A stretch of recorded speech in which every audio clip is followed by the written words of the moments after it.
Welcome to a new fragrance review. Today we're gonna try Mandorlo Cioccolato by Kyse Perfume.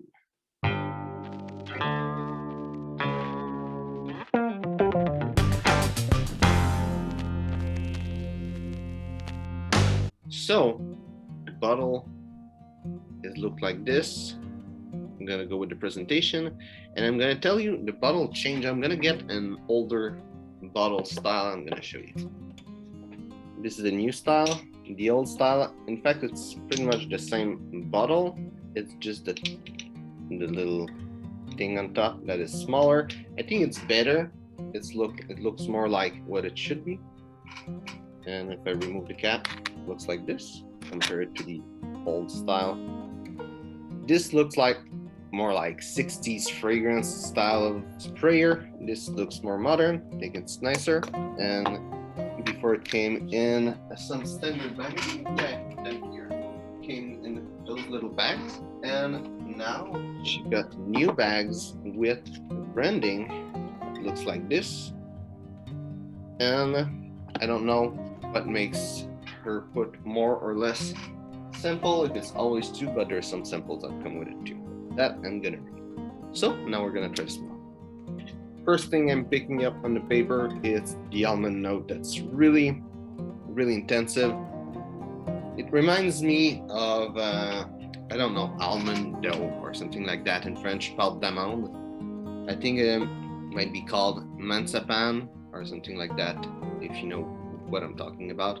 I smell a little bit of orange also, picking up a little bit of butter, but I'm not picking up any butter note on my skin.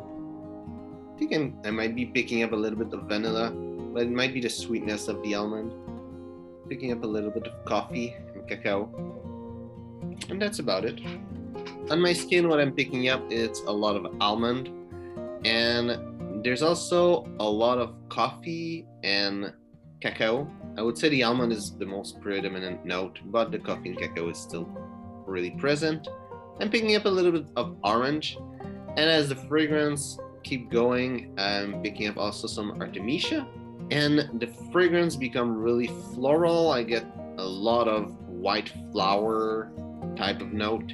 As it keeps going, there's the vanilla that's more present, and I would say the most present note in the dry down, it's more benzoin than anything else.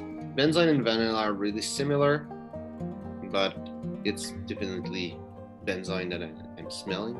And there's also some patchouli and oak moss somewhere in the dry down. And at one point, it's mostly patchouli, but it's not like a natural patchouli essential oil. I think it would be more like some synthetic aroma chemical, though it might be natural patchouli that is just mixed with other stuff. That makes me think it's not natural, and it's really in the far dry down.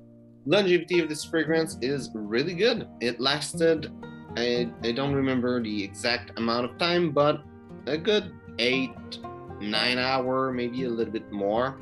So the whole day it was smelling. Well, maybe not projecting, but it was smelling as a skin scent. Projection is good. A little bubble around you. People will be able to smell you. It reminds me, before I go with the note breakdown, it reminds me a little bit of Pegasus, but it's not quite the same. It's more creamy Pegasus. This one is more like, I don't know, dusty, but like thicker, more like I said, pâte d'amande. But it still has a little bit of something that's kind of similar, make me think about Pegasus when I smell it on paper, but on my skin it doesn't. And for the complete note breakdown, notes are cacao, almond, orange, coffee, butter, white flowers, benzoin, vanilla, patchouli, oak moss, and artemisia.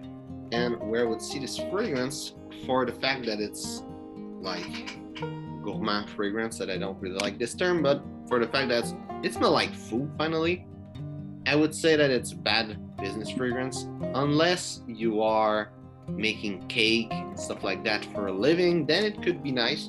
But if it's not what you're doing, it would be a bad business fragrance. It will be a really great dating fragrance. It smells for a long time, it smells good, projection is good. It wouldn't be like a good clubbing fragrance, but just like a nice smelling fragrance to go on a date or something like that. And for me, it's definitely unisex. As I told you, it reminds me of Parfum de Marly Pegasus, that is a men's fragrance, and it smells almond. It wouldn't remind me of a woman's fragrance, but definitely a woman can pull it off easily. In the summer-winter spectrum, I would say it's kind of in between. Wouldn't be really like crazy as a summer fragrance. Doesn't project like crazy, it's just average, so it will project more, but it's sweet. So it might be a little bit intense in summer, and in winter, in the cold days of winter, projection is there, but it's just average, so it will be like less present and people won't be able to smell you really much. Though the smell itself, I feel it's more wintry than summery. If it's something that you'll wear inside, doesn't really matter. Both summer and winter would be good. And as an everyday fragrance, I think it's really sweet for an everyday fragrance. It's not like, it is really sweet, but it's not like overly sweet like those sweet synthetic fragrance that you find sometime, but it's a sweet fragrance. As an everyday fragrance, it would be a little bit too sweet, but if you're into sweet fragrance, if you love sweet fragrance, you can definitely pull it off as an everyday fragrance.